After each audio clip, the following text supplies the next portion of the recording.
Dinaya nga daw ng referee ang team ng Lakers in Game 4 kaya panalo ang Minnesota Timberwolves. Well, yan ay pakinggan nga natin mula mismo dito ka na Coach Redick at kay LeBron James kung saan sa kanilang post-game interview ay naglabas nga sila ng kanilang mga frustrations about dito sa officiating sa Lakers versus Wolves game number 4. At tunayin natin itong si Coach Redick kung saan nireklamo niya nga ang play kung saan itong si Luka ay nadapa nga neto ni Jaden McDaniels nang dahil napatid niya nga ito. Pero ang nangyari ay walang tawag, napilitan tuloy na ang Lakers ay magsunog ng isang timeout dahil nga sa missed call na ito. Pakinggan natin ang sinabi ni Coach Redick. What was your vantage point on the inbound that was a turnover? Well, let's just start with Luka got tripped. I mean, that was a blatant trip. He doesn't just fall on his own. We watched it. You know, he gets tripped.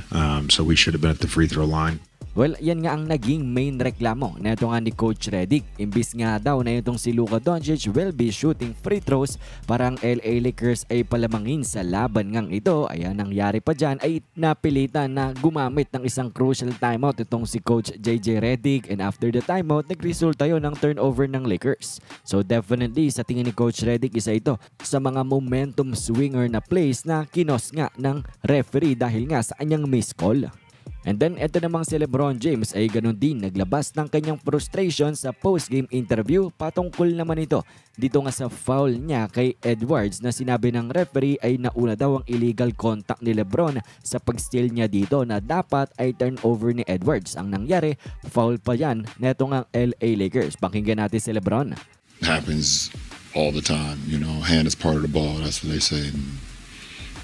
I feel like the hand was a part of that ball. I was able to get his hand on top of the ball stripped down and out on him. So, seen that play over and over before, but it is. At yan nga ang mga naging reklamo na ito ni Coach JJ Redick pati na rin ito ni LeBron James patungkol nga sa officiating laban nga sa kanila against sa Minnesota Timberwolves na naging momentum swinger plays nga against dito sa team ng LA Lakers. Isa pa sa kanilang mga nirereklamo ay ito nga naging kickball violation down ni Julius Randle dito nga sa pasasana ni Austin Reeves kay LeBron for a 3-pointer.